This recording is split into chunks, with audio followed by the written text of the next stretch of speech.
Bonsoir et bienvenue dans votre journal de ce jeudi 4 janvier. Dans cette édition, nous irons du côté de Talmont-Saint-Hilaire à la rencontre d'un ostréiculteur après l'interdiction de pêche et de consommation de coquillages.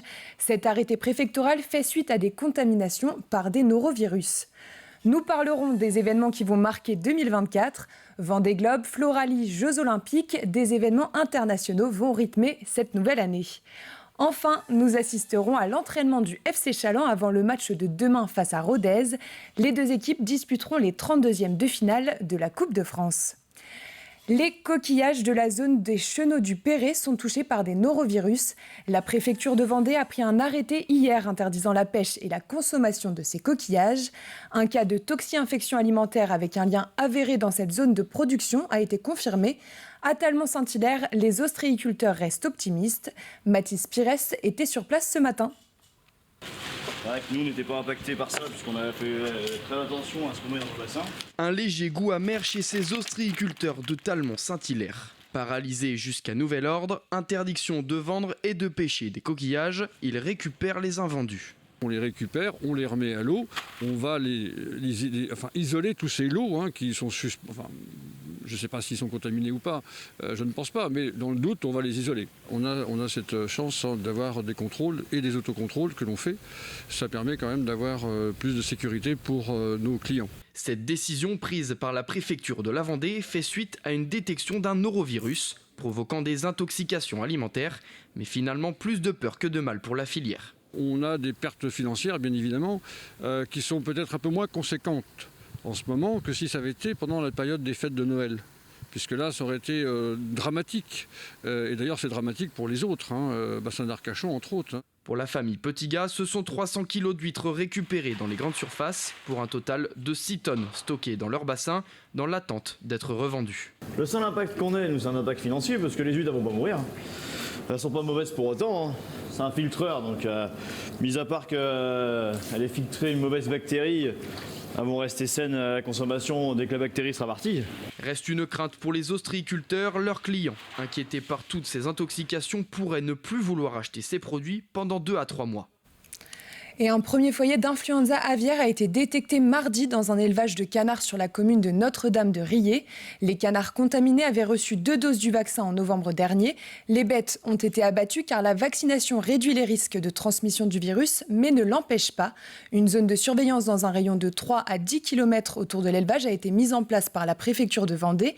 Dans ce périmètre, les lieux de détention de volailles et d'oiseaux captifs sont soumis à des prescriptions spécifiques.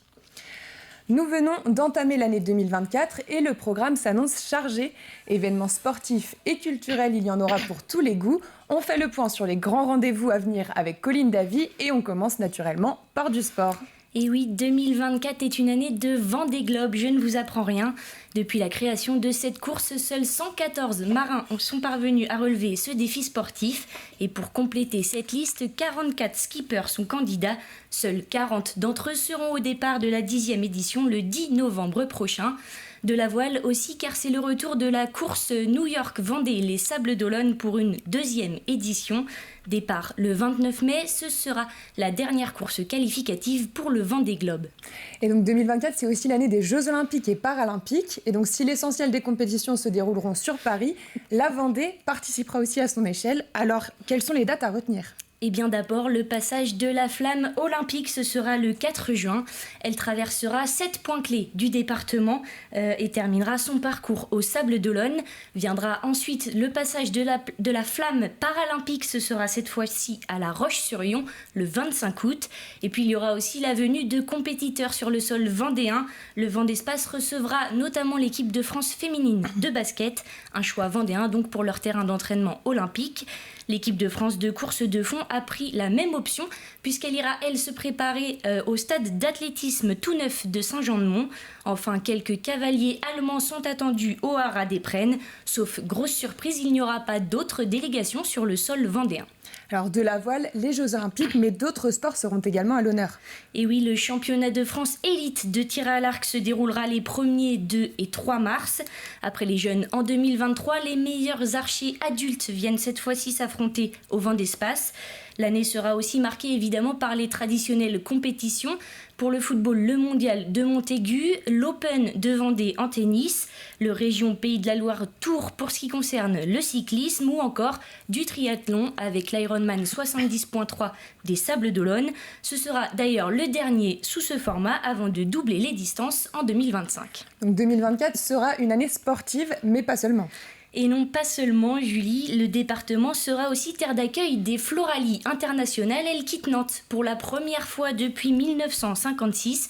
Des sculptures végétales de plusieurs mètres de haut, des décors fleuris remarquables et un concours pour les meilleurs jeunes créateurs. À chaque édition, l'événement attire des visiteurs du monde entier, passionnés professionnels ou amateurs. La 13e édition se tiendra du 17 au 26 mai prochain au logis de la Chaboterie. Et comme le sport n'est jamais bien loin, le thème de cette année était tout trouvé, jeu de fleurs. Merci Colline. Vous l'aurez compris, 2024 va donc attirer bon nombre de touristes sur les départements. Une bonne nouvelle pour l'Union des métiers et des industries de l'hôtellerie. Les 727 établissements adhérents en Vendée se préparent déjà pour accueillir les spectateurs de ces événements internationaux. C'est une année exceptionnelle au niveau de la Vendée, dont on la prépare quand même depuis presque 1 an et demi, voire 2 ans, sur l'objectif 2024. Le Vendée Globe va ramener du touriste additionnel, ça c'est sûr et certain, comme les Floralies. En fin de compte, on voit qu'il y a un étalage et on essaye quand même de remplir toutes ces plages des saisons qu'on dit petites saisons, moyennes saisons, vers des saisons presque ordinaires en attirant plus de monde à ces périodes-là. Et ce début d'année est également l'occasion pour l'organisation de dresser son bilan 2023, une année particulière marquée par une pénurie de matières premières, l'inflation et une météo compliquée en juillet. Malgré tout, la fréquentation reste satisfaisante grâce à l'avant- et l'arrière-saison qui étaient bonnes. C'était une saison un petit peu bizarre, on va dire, c'est le mot qui caractérise cette année 2023. On s'est maintenu en termes d'activité, mais par contre avec un lot de difficultés telles que la baisse des marges et toujours la problématique du personnel. Cette problématique du personnel, elle devient structurelle et elle devient presque permanente, et dans tous les établissements, que ce soit saisonnier ou permanent.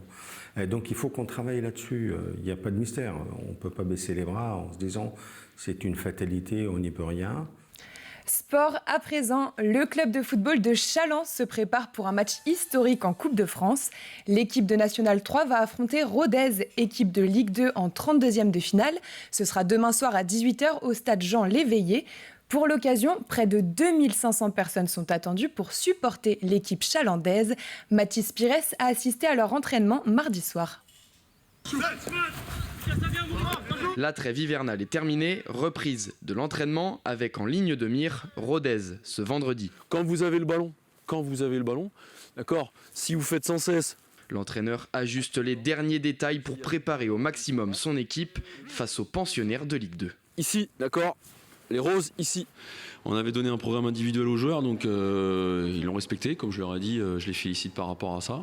Effectivement, il va falloir nous qu'on élève notre niveau de jeu. C'est ce qu'on tente, ce qu'on a tenté de faire sur cette période de trêve. C'est ce qu'on va peaufiner avant vendredi pour arriver avec les idées claires. Une parenthèse dorée pour ces joueurs de National 3 qui joueront pour certains le plus gros match de leur carrière. Que ce soit sur le terrain, que ce soit au penalty, le plus important c'est la performance, la victoire. Faut prendre ça comme une fête, faut pas trembler, faut pas être tétanisé par l'événement, au contraire, c'est l'occasion de se montrer, l'occasion de faire un beau match. En fin d'entraînement, la séance vidéo, chaque phase de jeu des adversaires est analysée par le coach. Que vous soyez dans le 11 ou dans les 2, vous serez tous récompensés. Point fort, point faible de l'équipe, les joueurs ont maintenant toutes les cartes en main. J'ai pris aussi quelques informations via les entraîneurs qui les ont joués. Donc effectivement, on a compté sur cette équipe-là. On connaît leur qualité. Il y a énormément de qualité dans cet effectif. Donc on va essayer de réduire cette part d'incertitude. On n'est pas habitué aux mêmes efforts. On n'a pas cette capacité de répéter ces efforts comme eux ils ont. C'est sûr qu'il va falloir qu'on soit bien physiquement parce qu'on va courir beaucoup.